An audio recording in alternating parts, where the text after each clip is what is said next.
গিয়া 4টা ব্রিজ পাইছি, এলজিডির 4টা ব্রিজ পাইছি। আগে দিছিল 6টা, এখন দিছে আরো 4টা, মানে 10টা। খালি কেড়ে গিয়া ব্রিজটা পাইছি। যখন আমি গেছি গিয়া দেখি ব্রিজের লেখালেখি চলতেছে, যাইন লেখতাছ তাই না আমার দেখি, আরে ব্যারিস্টার সাহেব কেমন আছেন? এই আমার ব্যারিস্টার হিসেবে মানছে মোটামুটি সম্মান করে, মনে করে যে এত পয়সা খায় না। তাই না আমার কইলা যে একটা চা খাই যান।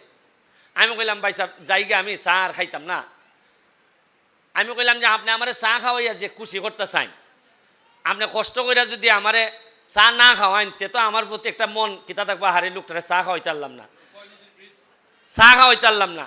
তা আপনি একটা কাম করুন, আমারে চা খাওয়ানি লাগতো না, কিন্তু আমার একটা ব্রিজ নি কিছু বাড়াই দিতে পারেন, তো এই শান্তিটা আমি লইয়ে যাই। সাথে সাথে কইল যে আচ্ছা ওইখান থেকে কিছু বাড়াইয়া তারে আরো 4টা ব্রিজ বাড়াই দাও। এক একটা ব্রিজের দাম